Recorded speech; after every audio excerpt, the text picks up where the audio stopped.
the narrative being pushed out by the lamestream media was that King Charles came to the United States to try and mend the relationship between two allies. And obviously, the only reason that relationship needed mending is because Orange Man bad. Well, allow myself to introduce myself. But is that actually what's happening? Spoiler alert, no, but I'll explain as we go on. Drawing on these values and traditions time and again, our two countries have always found ways to come together. And by Jove, Mr. Speaker, when we have found that way to agree, what great change is brought about, not just for the benefit of our peoples, but of all peoples. As President Trump himself observed during his state visit to Britain last autumn, the bond of kinship and identity between America and the United Kingdom is priceless and eternal. It is irreplaceable and unbreakable. And everybody from both sides of the political aisle stood up and cheered for that. I don't know how to put this, but I'm kind of a big deal. In every single instance, in every single article that followed any of these headlines, the thought was, like I said, Orange Man bad. We have TDS, therefore he make thing bad. Please come fix thing, foreign country. A few moments later. Given the Iran war, the Russia-Ukraine conflict, all of the potential military dangers with China, yes, these instigations may be from some, in the case of Iran, the United States. It may be from enemies that we both have in the case of Russia-Ukraine, or anything that China does. But I think that actually leads to the real reason that King Charles is trying to butter up Donald Trump. It's not to make him nicer. It's actually to say, we have a big problem that we definitely need you to solve. We're not trying to smooth over relationships because we are the wiser older brother. We're trying to smooth over the relationship because we really, really need the United States of America. Why so serious? Britain's disappearing armed forces details 200,000 troop drop-off since the end of the Cold War.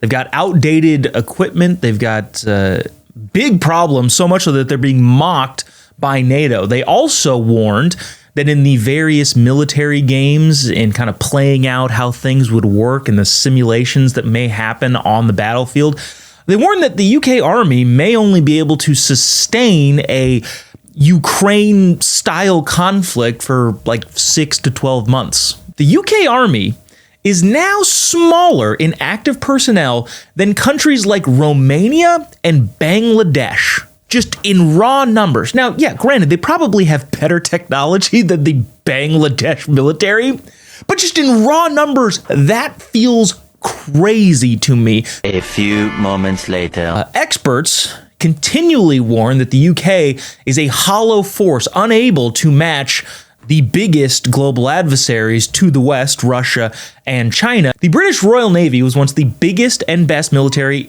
navy on the planet. That goes without saying. But in 1950, right, not that long, no, we're not talking like, the 1600s, when, yes, they still had the biggest, most powerful navy, but up to 1950, right after World War II, the UK Navy had about 280 destroyers/frigates, 12 carriers, and about 66 submarines. Okay, well, where have they gone up until this point? Currently, the escort fleet frigates and destroyers have fallen to not 280 to 220, not to 150, not even to 100 or even 50. They've fallen to about 19.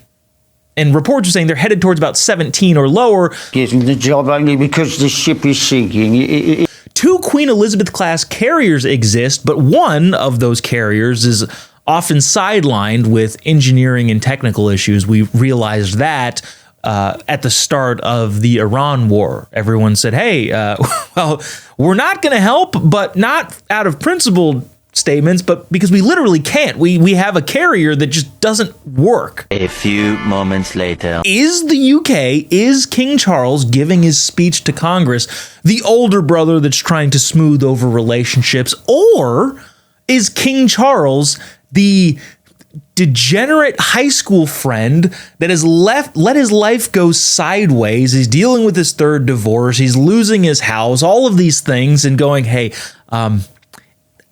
let me remind you of the special bond that we have.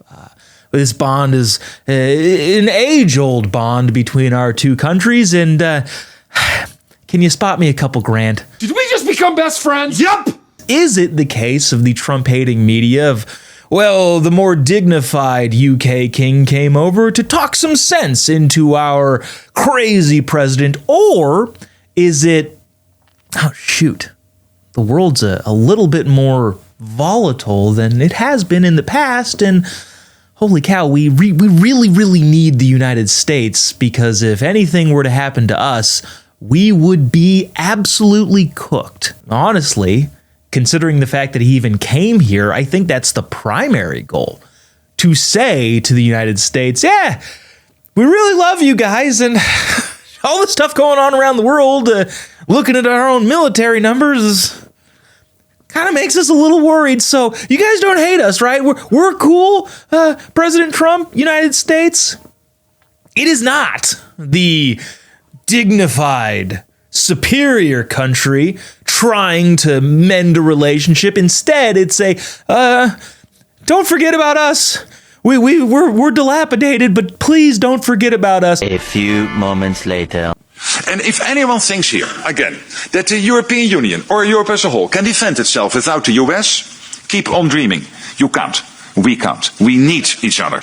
But for Europe, if you really want to go it alone, and those of you who are planning for that, forget that you can ever get there with 5%. It will be 10%. You have to build up your own nuclear capability.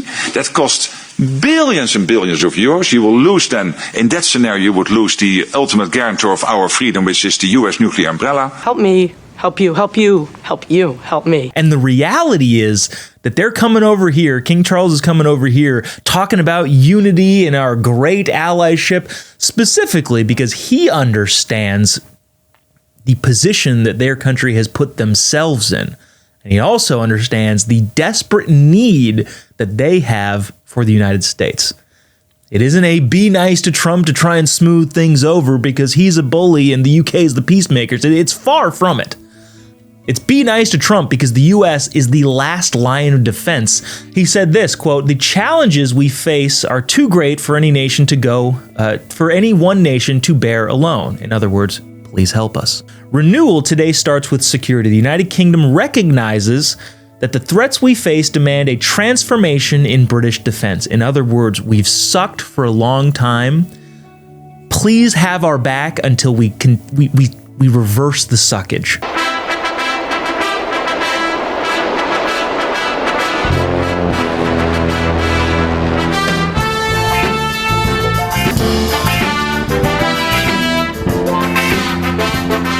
That is why our country, in order to be best fit for the future, has committed to the biggest sustained increase in defense spending since the Cold War. To which I, as a person who has supported President Trump in calling out all of our NATO allies for their dilapidated military, would call a massive win. They are not the older brother coming to tame the wild younger brother. No, they are the degenerate friend that you'd kind of forgot about, but is trying to remake a connection. The mainstream narrative is wrong. King Charles's speech was basically begging the U.S., sorry for the position we put ourselves in. It'd be great if you could help us out until we get back on our feet. I'm going to make him an offer he can't refuse.